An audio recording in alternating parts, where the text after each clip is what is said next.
శ్రీమాత్రే నమః. శ్రీ దేవి భాగవతంలో నిన్నటి రోజున శుకుడు జనకుని వద్దకు వెళ్ళగా జనకుడు ఆయనకు కర్మ మార్గాన్ని జ్ఞానబోధను వివరించగా ఆయన గృహస్థాశ్రమం చేయదలిచి వ్యాస భగవానునికి వద్దకు వెళ్ళెను. ఇప్పుడు వ్యాస భగవానుని వద్దకు వెళ్ళిన తరువాత శ్రీ శుకుడు ఏం చేశాడో ఈరోజు తెలుసుకుందాం.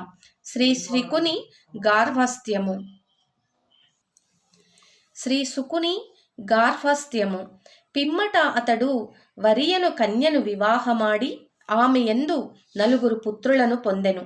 వారు వరుసగా కృష్ణుడు, గౌరప్రభుడు, భూరిద్రేవ శృతుడను వారలు. పిమ్మట కీర్తి అను కుమార్తెను కని ఆమెను విభ్రాజపుత్రుడగు అనుహునకిచ్చి పిండ్లి చేసెను. అనుహుని కుమారుడు బ్రహ్మదత్తుడు. అతడు బ్రహ్మజ్ఞానము కల రాజయ్యను. అతడు కొన్నాళ్లకు రాజ్యము కుమారునికిచ్చి బదరికాశ్రమము చేరి పరిపూర్ణ బ్రహ్మజ్ఞాని అయ్యెను. శుకుడు నారదుని అనుగ్రహముచే కైలాసమునకు వెళ్ళి అచట నిర్వికల్ప సమాధిలో నిమగ్నుడయ్యెను. తరువాత అతడు కొండ శిఖరము నుండి పైకెగిరెను. ఆకాశ వీధిలో 2వ సూర్యుని వలె ప్రకాశించెను. వ్యాసుడు పుత్ర వియోగముచే మహా దుఃఖముననుభవింపగా శివుడు వానిని ఓదార్చి అంతర్ధానమయ్యెను. వ్యాసుడు తన ఆశ్రమమునకు ఏగెను. పిమ్మట సరస్వతి నదీ తీరమున ఆశ్రమము నిర్మించుకొని తనకు సోదరులిరువురు కలిగిరని తెలిసి సుఖముగా నుండెను. వ్యాసుని కార్యాచరణము. అసితుడు, దేవలుడు, వైశంపాయనుడు, జైమిని, సుమంతుడు మొదలగువారు వ్యాసుని వలన విజ్ఞానమును అర్జించి అతని అనుమతితో వెడలిపోయిరి. వ్యాసుడు తన ఆశ్రమమున తపమొనర్చుచుండెను.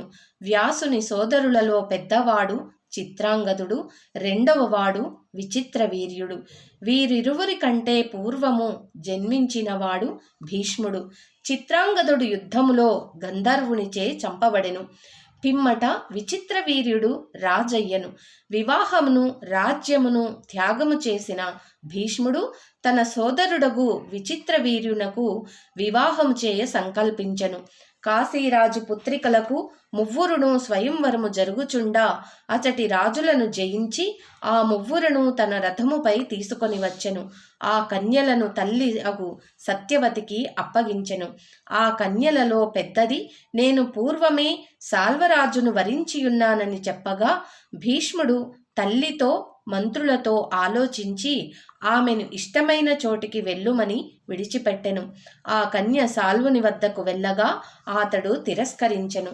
పిమ్మట భీష్ముని వద్దకు రాగా ఆమె తల్లిదండ్రుల వద్దకు పొమ్మనెను. తక్కిన 2 విచిత్రవీర్యుని భార్యలైరి. విచిత్రవీర్యుడు 9 ఏండ్లు విలాసముగా గడిపి క్షయరోగముతో మరణించెను. తరువాత సత్యవతి భీష్ముని సూచనపై వ్యాసుని రావించి పెద్ద కోడలిని వాని వద్దకు సంతతికై పంపెను. ఆమె కన్నులు మూసుకొనినందున గుడ్డివాడు జన్మించెను. సత్యవతి దుఃఖించి 2వ కోడలిని వ్యాసుని వద్దకు పంపగా పాండువర్ణము వాడు పుట్టెను. అతడు రాజుగా నుండతగనివాడు. మరి ఒక మారు కోడలిని ప్రోత్సహింపగా ఆమె వ్యాసుని తేజస్సు ముందు నిలువలేక దాసిని వ్యాసుని వద్దకు పంపగా ఆమె చక్కని కుమారుణ్ణి కనెను. ఆ 3 మొదటివాడు ధృతరాష్ట్రుడు, 2వవాడు పాండురాజు, 3వవాడు విదురుడు. ఇట్లు సూతుడు మునులకు వ్యాస వంశోత్పత్తిని వివరించెను. ఇదండి శ్రీ దేవి భాగవతంలోని మొదటి స్కందం. ఇంతటితో సమాప్తం. ఇంకొక వీడియోలో ద్వితీయ స్కందంలో మత్స్యగంధి జన్మ వృత్తాంతము ఆ కథ గురించి తెలుసుకుందాం. ఓం శ్రీమాత్రే నమః.